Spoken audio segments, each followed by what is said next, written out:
Tudo bem, meus irmãos? Amém. Então eu pedi que você ficasse de pé agora e desse a paz do Senhor para quem está do seu lado, sabendo que a paz do Senhor você libera poder para a destruição de obras malignas que causam caos. E você vai dizer para o seu irmão: não durma, aqui não é a cama, fica acordado porque Deus ainda vai falar conosco. E sacode o teu irmão que ele está cochilando, ele não pode dormir aqui. Desacorda. Fala bem alto, acorda. É isso aí, ninguém vai dormir aqui não. Vai dormir em casa.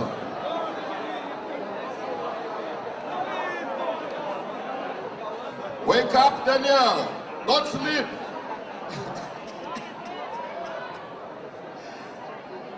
Aleluia. Tá tudo bem aí agora? Quem entrou enfermo aqui? Levanta a mão assim, ó. Quem está enfermo aqui agora? Quem está enfermo? Levanta a mão. Você crê que Jesus cura agora? Põe a sua mão sobre a sua enfermidade agora. Pai, em nome de Jesus, aqui estamos reunidos como igreja do Senhor e a tua presença está neste lugar, Senhor. Recebemos testemunhos edificadores que mexeu com a nossa fé. Pai, aqui tem muitas pessoas que levantaram as suas mãos, demonstrando que elas vieram para este congresso, mas debaixo de enfermidade. Eu declaro no nome do Senhor Jesus, que toda enfermidade sai agora, em nome do Senhor Jesus. E eu trago a existência, a saúde, o bem-estar para o meu irmão, para a minha irmã. Receba agora, em nome do Senhor Jesus, e glorifique a Deus, e dê o seu testemunho, que o Espírito Santo já operou aqui nesta noite, para a glória de Deus. Aleluia. E tome assento glorificando o nome do Senhor Jesus. Glória a Deus. Amados, estar aqui hoje é um privilégio muito grande. E é uma bênção. Eu vim a este evento, independente de qualquer circunstância, porque aqui é um lugar que Deus ordena a bênção dele. Neste lugar nós recebemos instruções de Deus para prosseguirmos trabalhando na obra do Senhor. Eu sou devedor a muita gente aqui, eu não vou citar nomes para não cometer erros, mas eu sou devedor a muitos parceiros que eu tenho aqui, parceiros de oração, eu tenho parceiros de alegria, eu tenho parceiros de lágrimas aqui, eu tenho parceiros de aconselhamento, eu tenho parceiros de todas as áreas aqui, e é por isso, amados, que eu caminho alegre, porque eu sei que eu não estou sozinho, tem muita gente caminhando conosco, que a gente sabe o nome, que não sabe o nome, espalhado por esse Brasil afora, nos ajudando neste ministério que Deus nos tem dado. Que Deus abençoe você, meu irmão, que Deus abençoe você, minha irmã. E hoje tivemos o presente de ter conosco aqui o Daniel Bandi, que é um presente de Deus para nós também. Que Deus abençoe a sua vida. God bless so much your life, your ministry. E ele é uma pessoa muito especial para nós aqui também. De modo que nós estamos aqui alegres com o Senhor Jesus e vamos compartilhar aquilo que Deus colocou no nosso coração. Amados, é interessante que olhando para a palavra de Deus, e eu falo sempre, tudo que nós precisamos está na palavra de Deus. Olhando a palavra, eu vou vendo como Deus trabalha na vida de alguns homens. Se você observar, por exemplo, José, Deus trabalhou na vida dele através de um propósito que Deus tinha na vida dele. José, ele era de uma família tradicional de homens empreendedores. Abraão era um grande empresário. Isaac era um grande empresário. E naturalmente Jacó herdou a mesma habilidade daquela família. E aquela habilidade também estava em José. E na realidade, tudo que Deus fez com José foi através da habilidade que ele tinha. Deus tinha dado a ele, do propósito Deus tinha dado a ele. Se você olhar, por exemplo, o profeta Daniel, tudo que está escrito no livro de Daniel está direcionado a políticos, a política e a geopolítica. Tudo que Deus liberou na vida de Daniel está relacionado a estas áreas. Porque Daniel, ele era um político. E é interessante, amados, e quando você olha para esse vosso conservo aqui, eu sou um oficial general da Força Aérea Brasileira. O que se espera que um general da Força Aérea Brasileira venha falar? Naturalmente, daquilo que Deus me deu é sobre estratégia. Então, é sobre esse assunto que nós estaremos discorrendo hoje aqui, né? E o Espírito de Deus estará nos dando algumas instruções necessárias. E é interessante que quando a Aline me ligou, disse: pastor, você pode contribuir conosco aqui, colaborar conosco no nosso trabalho aqui? Eu disse, posso, né? Vi o tema, e quando eu estava orando ao Senhor Deus, a palavra que Deus me deu não estava dentro daquele tema que estava escrito ali, o tema do nosso congresso, que fala sobre família. Eu disse, mas Deus me deu um tema que parece que não está relacionado com aquilo que está lá no congresso. E até eu falei com a Aline assim, parece que a gente vai ter que fazer uma engenharia teológica bastante complexa para poder desenvolver a temática. O pastor Jonas sabe disso, né? E é que tem vários pastores aqui que entendem aquilo que eu estou falando. Às vezes nós recebemos um tema para ministrar em algum evento, que o preletor tem que fazer verdadeiras engenharias para poder ajustar o tema. Às vezes o tema vem fora de contexto, você tem que corrigir isso. E eu olhei, eu disse, parece que é alguma dificuldade, mas quando eu estava orando, Deus dá uma direção dentro daquilo que a gente conhece. E é interessante como o Espírito Santo age, pastor Jonas, e as mensagens que foram do pastor Daniel, e as mensagens que foram ministradas aqui, eu fiquei olhando e disse, Deus, Tu és fiel, Tu és tremendo, Tu estás no controle de todas as coisas, e a direção é Tua, e a Ti seja a glória, a Ti seja o louvor para todo sempre. Eu estou aqui para glorificar a Deus, e eu louvo a Ele por causa desta modo de agir, que dá coerência a todo o trabalho que está sendo desenvolvido aqui, de maneira que todos nós saímos daqui edificados e fortalecidos. Mas é interessante, amados, voltando à temática aqui, eu me lembro que na década de 80, nós havíamos defrontado com graves problemas na região norte do país. O irmão sabe que a Força Aérea Brasileira ela atua no Brasil inteiro, assim como o Exército, assim como a Marinha, diferentemente das polícias que elas têm um trabalho a nível estadual. Mas a Força Aérea, e assim como o Exército e a Marinha, nós atuamos em todo o território nacional. E naquela época, na década de 80, foram identificadas algumas irregularidades na região amazônica que muito incomodava ao governo brasileiro. Então, na realidade, pressões externas, como acontecem até hoje, e também muitos problemas internos que nós tínhamos naquela época, havia muitas atividades ilícitas dentro daquele vasto espaço geográfico, e que o governo tinha dificuldade de criar um projeto para interferir naquilo que acontecia na região amazônica. Para isso, alguns projetos iniciais foram feitos e que não foram bem sucedidos. Até que, num certo momento, nós decidimos estudar aquela região para poder interferir naquela região. Para ter uma ideia, nós transferimos um radar do Rio Grande do Sul, um radar de defesa aérea, e esse radar implicava em 9 viagens de avião de cargueiro da Força Aérea para levar para a região norte, para nós entendermos o que passava no espaço aéreo. Então, tirar ele do morro, desmontar tudo, carretas especiais, 9 viagens saindo do Rio Grande do Sul até o Acre, até Roraima, e para a gente poder entender o que acontecia. O fato é que tudo isso foi feito e chegou um certo momento, na década de 90, que existia no Brasil a chamada Secretaria de Assuntos Estratégicos, ligada à Presidência da República, e de lá então saiu uma instrução dizendo que o Ministério da Aeronáutica, juntamente com o Ministério da Justiça, iniciassem tratativas de tal maneira gerar um projeto para a região da Amazônia. E isso naturalmente ocorreu posteriormente e foi criado o Sistema de Vigilância da Amazônia, que era o projeto CIVAM, que aconteceu na década de 90, em 2002, ele foi completamente implantado e está funcionando muito bem na região amazônica.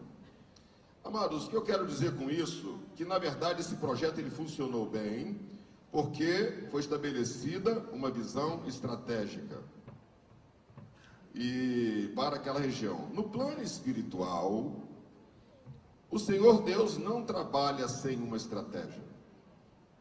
Tudo que Deus faz é planejado. Deus não trabalha de forma aleatória para ver se vai dar certo. O Senhor Deus planeja antes, faz uma simulação antes, como está no livro de Isaías, e você vai ver que Deus vai até o fim, ele fala, ok, é isso aqui. Quando ele volta, aí ele revela para alguém o que ele vai fazer. Isso aí está na palavra de Deus. E é interessante, amados, que o povo de Deus precisa conhecer estratégias do reino, para que este tempo que nós estamos vivendo, as ações da igreja sejam bem-sucedidas na terra.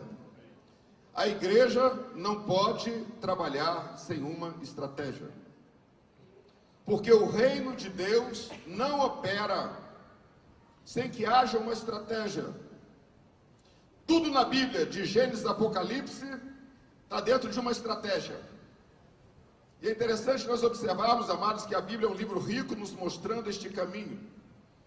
E para isso eu quero tomar base num texto na palavra de Deus, está em Atos 19, começando no versículo 11 até o versículo 20, e que nós vamos também tecer alguns comentários sobre esse texto e tirar dele algumas coisas importantes aqui. E diz assim o texto: e Deus, pelas mãos de Paulo, fazia maravilhas extraordinárias, de sorte que até os lenços e os aventais se levavam do seu corpo aos enfermos, e as enfermidades fugiam deles, e os espíritos malignos saíam. E alguns exorcistas judeus ambulantes tentavam invocar o nome do Senhor Jesus sobre os que tinham espíritos malignos, dizendo: esconjuro-vos por Jesus, a quem Paulo prega. Os que faziam isto eram 7 filhos de Seva, judeu, principal dos sacerdotes.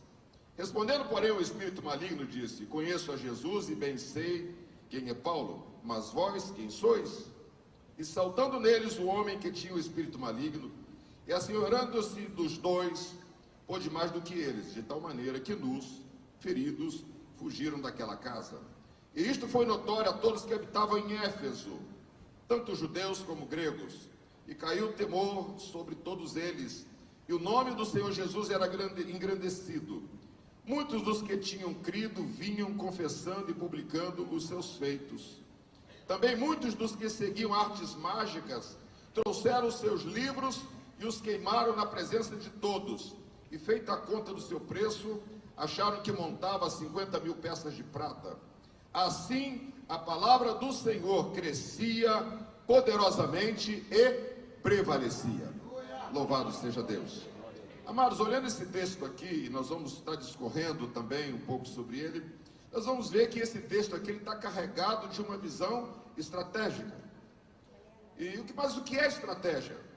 Num linguajar bastante simples, é um planejamento e uma ação visando o êxito, mesmo diante de circunstância desfavorável. Vou repetir: estratégia é um planejamento e uma ação objetivando o êxito, mesmo numa situação desfavorável. Toda ação no campo militar, ela é precedida de um planejamento estratégico. Para ter uma ideia, a Força Aérea, nós temos planejamento até o ano 2060. Nós estamos em 2019, para daqui a 40 anos. Será que a sua igreja tem planejamento para daqui a 2 anos? Para daqui a 5, 10 anos? Eu estou colocando, amados, que no mundo secular, as instituições de longo prazo, elas têm que trabalhar com estratégias, senão elas desaparecem. E a visão estratégica, o trabalho estratégico, ele acontece todos os dias.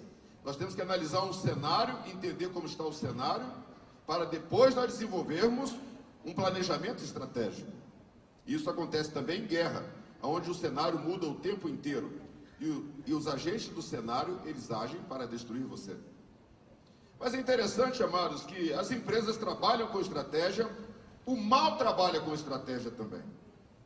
Nós não podemos entrar como igreja num cenário onde tudo é estratégico e nós não. Porque, amados, aí você não vai entender por que aquele trabalho que foi colocado em suas mãos, o seu ministério, não avança, porque de repente você não analisou direito o cenário e você não tem uma visão estratégica para aquele cenário. E consequentemente você age por imitação, por cópia, e as coisas não funcionam, porque você não entende o que está acontecendo naquele cenário. Eu vou trazer 4 itens aqui para a gente fazer uma avaliação, que é muito importante. Eu li esse texto aqui, esse texto ele trata de quando o Evangelho chega em Éfeso. E o apóstolo Paulo, na segunda viagem missionária, ele passa por Éfeso, mas antes ele passa por Corinto e encontra um casal lá, Áquila e Priscila. Eles estavam saindo de Roma, porque eles tinham acabado de ser expulsos de Roma, porque Cláudio, que era o imperador, expulsou todos os cristãos de Roma, os judeus de Roma, e eles estavam saindo de lá. E Paulo encontra com esse casal em Corinto. E ele fala, estou indo para Éfeso, vão comigo até lá. E ele deixa esse casal lá.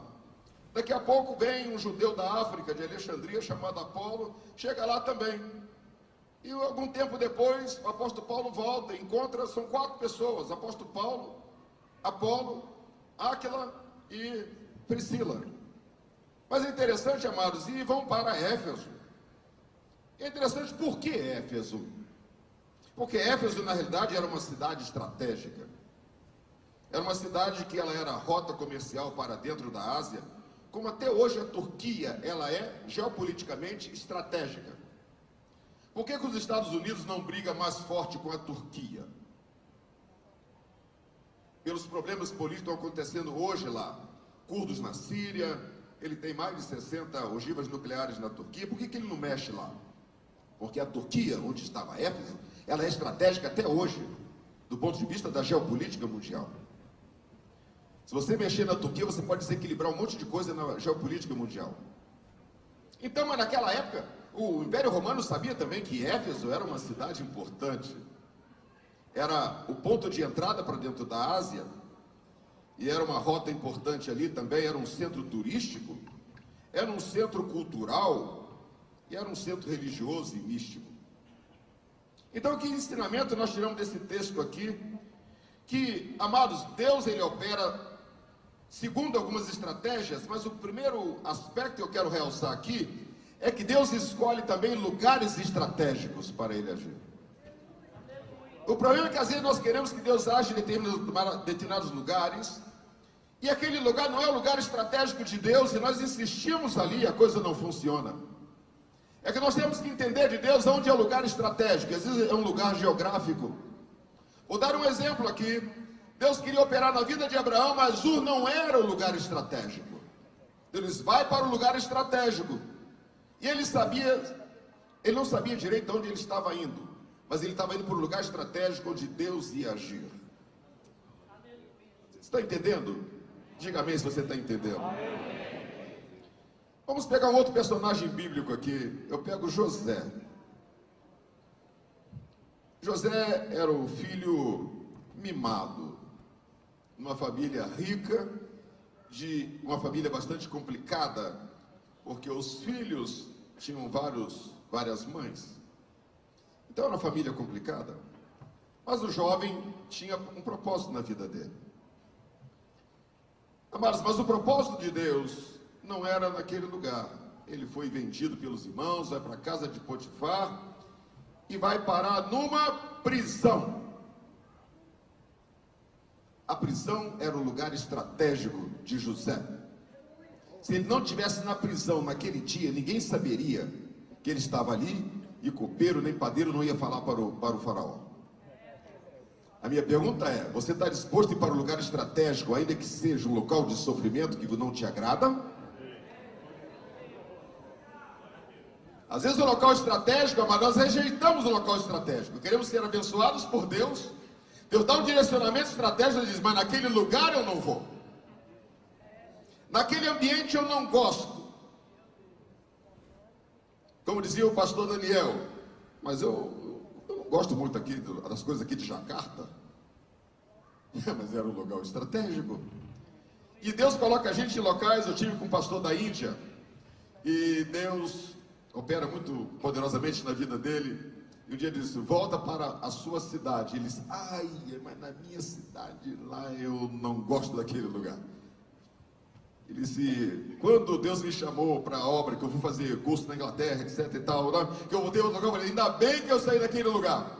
Aí agora Deus me manda para aquele lugar que eu não queria ir, mas lá era o lugar estratégico de Deus.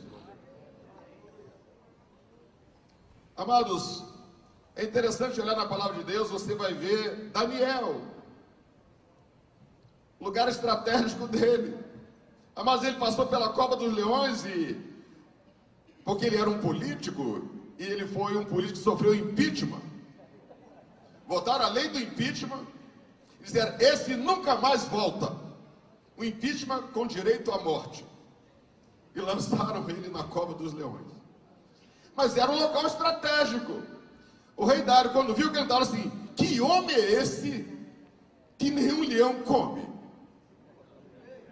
Mas Daniel estava no lugar estratégico. Amado, quando você está no lugar estratégico, o leão não vai comer você. José estava no lugar estratégico, Abraão foi para o lugar estratégico, Daniel estava no lugar estratégico, e nesse texto que nós lemos, Paulo estava no lugar estratégico.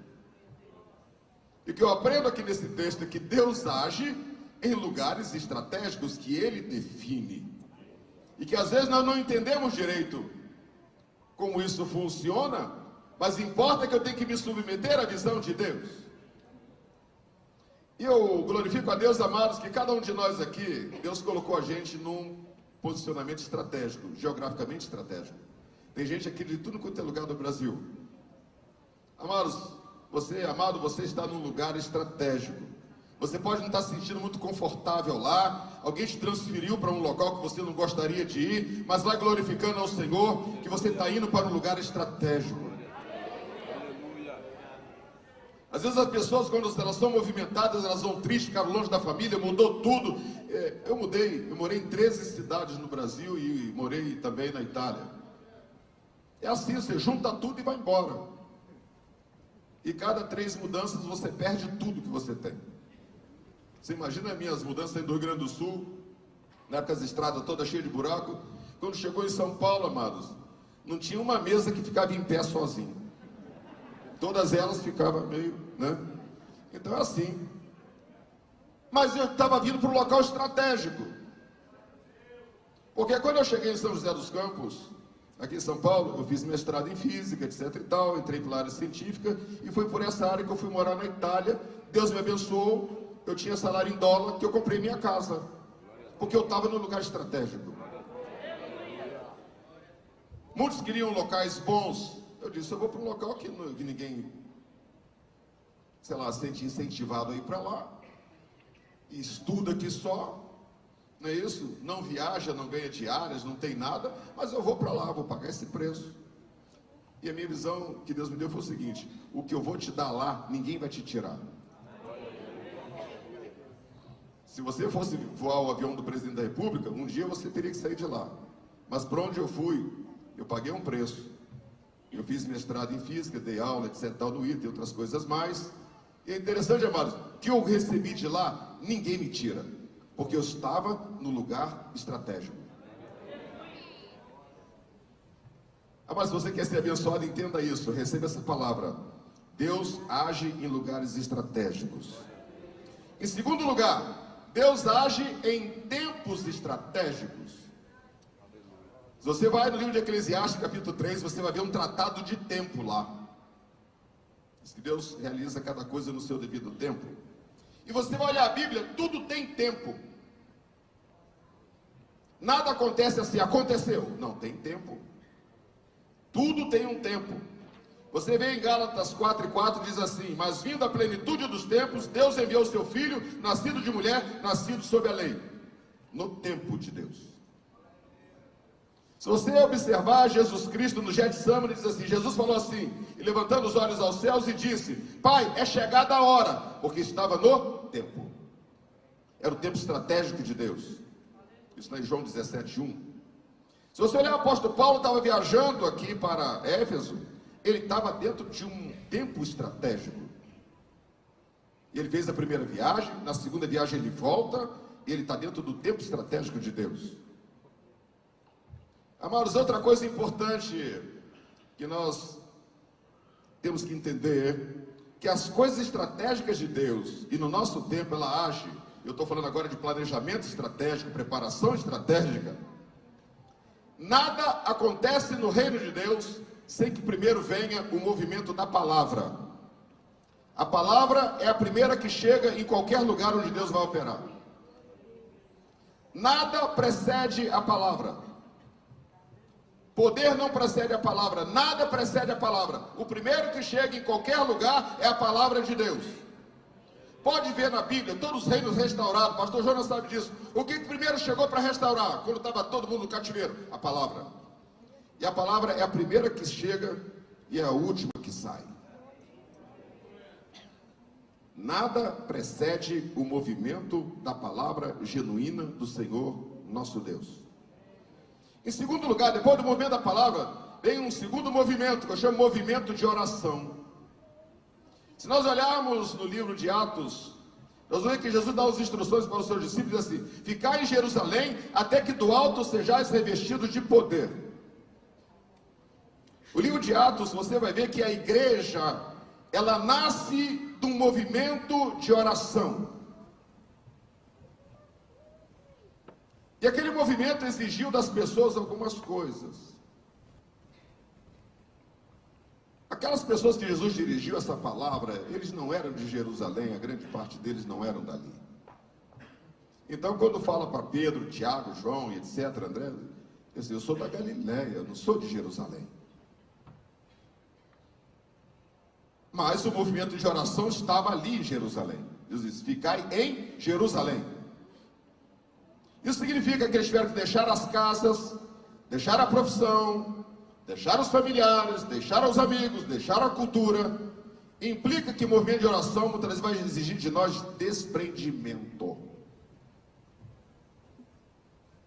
Você vai ter que se desprender. Num tempo que nós vivemos, em que não há tempo, nós temos que repensar os nossos posicionamentos. Foi falado ontem aqui sobre atitude, o pastor Silas falou sobre isso. Nós temos que reorganizar as nossas vidas para que o movimento de oração aconteça no nosso meio. Porque, amados, vem o movimento da palavra, vem o movimento de oração, e só depois que vem o movimento do Espírito Santo. O movimento do Espírito Santo é o último que chega. Ele não chega antes da palavra, ele não chega antes do movimento de oração. E o movimento do Espírito é onde vem o poder. Que é onde você chega, a palavra é confirmada, porque o poder está ali. E nós temos que entender isso, meus amados. Eu tenho que ter movimento da palavra, eu tenho que ter movimento de oração, eu tenho que ter movimento do Espírito. Isso eu chamaria de preparação ou planejamento estratégico. Então a igreja ela tem que entender, você tem que entender, que Deus age num lugar estratégico, num tempo estratégico, dentro de um planejamento estratégico. E Deus age também através de uma ação estratégica. A gente não fica no planejamento. Se você percebeu, o apóstolo Paulo, quando ele chega lá em Éfeso, a ação estratégica ela começa, porque as outras coisas anteriores já haviam sido cumpridas. lugar estratégico era ali, era o tempo estratégico, havia já o movimento da palavra, o movimento de oração, o movimento do Espírito, faltava agora era a ação estratégica. Se nós olharmos como um detalhe, Apolo era um homem eloquente, e diz que Áquila e Priscila conversou com eles um pouco melhor, deu mais algumas orientações sobre o caminho, mostrando para eles assim: Apolo, você está no batismo de João, mas tem algo mais que você precisa. Você precisa entrar no terceiro movimento, para que a ação estratégica, ela fosse efetiva, e ela gerasse resultados. Então nós vemos que Deus usa 4 pessoas apenas em Éfeso: Apolo, Paulo, Áquila e Priscila. Amados, eles viraram aquela cidade de cabeça para baixo. Se você perceber, mudou tudo naquela cidade. Eles mexeram com a saúde das pessoas, eles mexeram com a espiritualidade das pessoas, eles mexeram com os feiticeiros daquela cidade, que diz que muitos que seguiam artes mágicas trouxeram seus livros e queimaram na presença de todos. Amados, eles mexeram com os pecadores, muitos dos que tinham crido vinham confessando e publicando os seus feitos. Havia conversão em todos os lugares. As pessoas, amados, se rendiam aos pés do Senhor Jesus, porque uma ação estratégica do reino estava sendo cumprida através de um vetor estratégico que eram 4 pessoas. E aqui evidencia naturalmente o apóstolo Paulo. Eles mudaram completamente aquela cidade, e como era uma cidade estratégica, diz aqui em Atos 19, 26, e bem vedes e ouvis que não só em Éfeso, mas até em quase toda a Ásia, este Paulo tem convencido e afastado uma grande multidão. Porque ele estava num posicionamento estratégico. E por isso, amados, a palavra de Deus, ela teve um impacto tão grande naquela região como um todo. E você vai ver que várias igrejas foram fundadas ali, bem próximo de Éfeso, e que Paulo certamente nunca teve lá. Paulo talvez nunca teve em Pérgamo, Esmirna, Filadélfia, Laodiceia. Paulo certamente não teve nessas igrejas todas. Mas elas foram resultado de uma ação estratégica em Éfeso. E diz o resultado: e assim a palavra de Deus crescia poderosamente e prevalecia. Amados, Deus tem um vetor estratégico hoje aqui na terra chamado Igreja do Senhor Jesus, que sou eu e você. Deus tem interesse em realizar grandes ações estratégicas no Brasil e fora do Brasil. Eu voltei recentemente da África. Estava ministrando lá, e quando o pastor Daniel Bandi falava sobre as tribulações para ele chegar até aqui, eu compreendo bem o que isso significa, porque a minha ida e a minha volta da África, ela passou exatamente por isso. Porque nós estávamos ministrando para lideranças que têm o poder de mudar o rumo da igreja naquele país inteiro. Então, amados, que a igreja lá, ela é um vetor estratégico. E quando nós vamos ministrar para líderes e que entenderam a mensagem de Deus para aquele continente, e seguramente as forças contrárias elas se levantam. Mas enfim, amados, porque a igreja, ela é um vetor estratégico, ela é a força de impacto do reino de Deus na terra. Eu tenho que entender isso. O que é impacto? É uma modificação que um corpo sofre quando está submetido a uma força de qualquer natureza. E quando no mundo espiritual a igreja ela chega, ela é uma força de impacto dentro de uma ação estratégica. Olhe bem, certa vez, no ano passado, nós estávamos numa reunião de capelães aqui em Valinhos. E estavam conosco dois almirantes, um da Coreia do Sul, que era o almirante Lee, e o almirante Douglas, que era da Marinha dos Estados Unidos. E eu estive conversando com o almirante Lee, da Coreia do Sul. E ele me disse assim: pastor, eu não sei sobre o que eu vou pregar aqui. Não conheço o Brasil, não conheço os problemas do Brasil. Então eu estou um pouco deslocado, porque eu estou numa região geográfica bastante distante para entender a realidade daqui. Mas ele começou a me fazer algumas perguntas, do tipo assim: qual o tamanho da população do Brasil?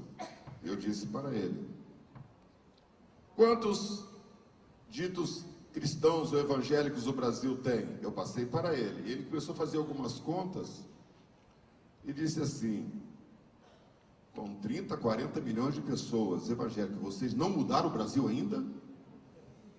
Por quê? E eu fiquei assim um pouco constrangido de dar algumas respostas para ele.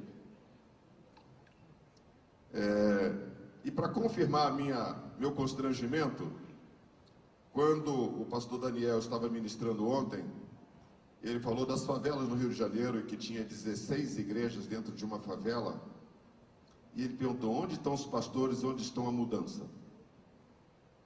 Amados, isso é para nós repensarmos algumas questões. Deus, ele nos colocou em posições estratégicas, nos deu um tempo estratégico, mas o nosso planejamento estratégico está falhando. Seja no movimento da palavra, no movimento de oração, no movimento do Espírito. Porque na guerra é assim: toda vez que você empreende uma ação estratégica, ela não funciona, você reavalia e tem que ser rápido, porque o inimigo, ele vai te atropelar. Então, como igreja hoje, amados, nós temos que reavaliar o tipo de força de impacto que nós temos. E eu glorifico a Deus que eu saio deste evento aqui despertado para reavaliar a potência de impacto que eu tenho e que a minha igreja tem, porque eu quero ser força de impacto dentro de uma visão estratégica do reino que está operando na terra nos últimos dias. Amados, a igreja não vai ficar aqui para sempre. Jesus está voltando e o exército do Senhor tem que estar de pé, pronto. Nós estamos já num lugar estratégico, estamos num tempo estratégico. Amados, temos que ter o nosso plano estratégico, o movimento da palavra, de oração e do Espírito, e temos que estar em ação estratégica. Eu estou já caminhando para o fim, mas eu quero ler aqui no livro de Isaías, capítulo 13, versículo 4, e no meio militar aqui, o que eu vou falar tem bastante sentido. Diz assim, o texto está dentro de um contexto. É quando o Senhor Deus libera uma palavra profética a Isaías, relativamente à destruição da Babilônia. Só que Deus libera uma palavra também para quem destruiria a Babilônia. E Isaías 13, 4, na parte final do versículo, diz assim: o Senhor dos exércitos passa em revista o exército de guerra. O Senhor dos exércitos passa em revista ao exército de guerra. Quando nós colocamos a tropa em forma e que passa um general do lado, ele passa fazendo a sua última inspeção. Hoje é mais em solenidade, mas no tempo de guerra, fazendo a inspeção para o exército sair dali para o combate. Ele passa, dá a última olhada, está tudo certo? Então vamos avançar. E a Bíblia diz, e o Senhor dos exércitos passa em revista ao exército de guerra. Amado, o Senhor Jesus está aqui agora. Como é que nós estamos para responder ao Senhor dos exércitos?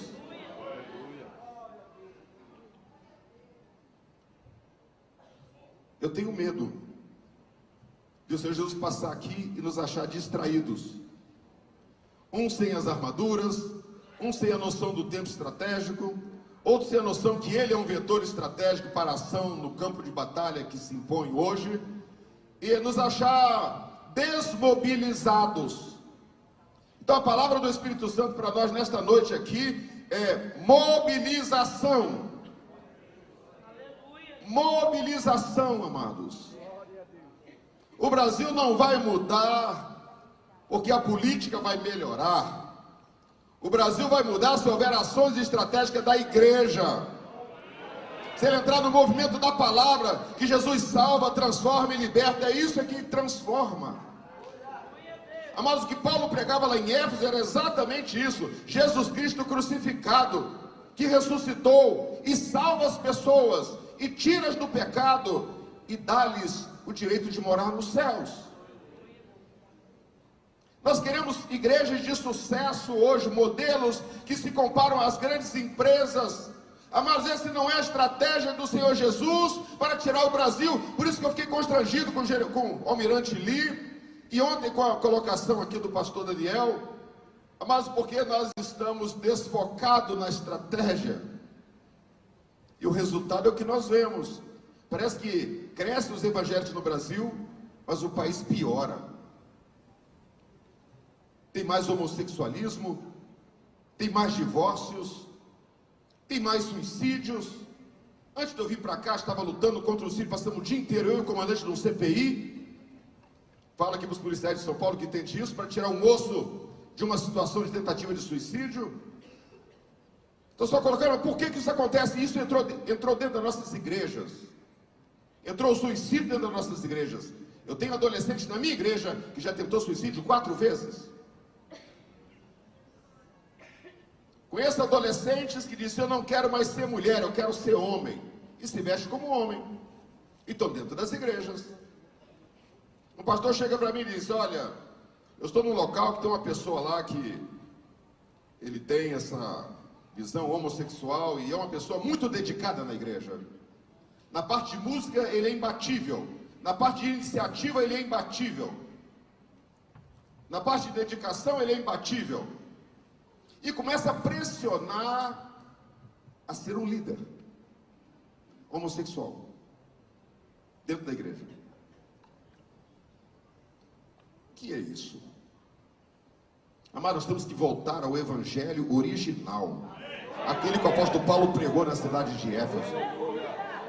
O movimento da palavra tem que voltar, mas da palavra que está aqui. Eu não posso pegar um texto, criar uma igreja e dar para ela uma visão que ela coloca Jesus Cristo fora do plano, da prioridade que o evangelho tem. O evangelho, amados, ele é a palavra de Deus, ela é completa, Ela vê o homem no plano espiritual, emocional e físico. Mas se você olhar, existe uma prioridade. Jesus morreu para salvar os pecadores. As outras coisas são periféricas. Quando você coloca as periferias no meio e Jesus Cristo em volta, você está pregando um outro evangelho. Você está pregando um outro evangelho que não gera os resultados esperados pelo reino. Você mudou a estratégia do evangelho.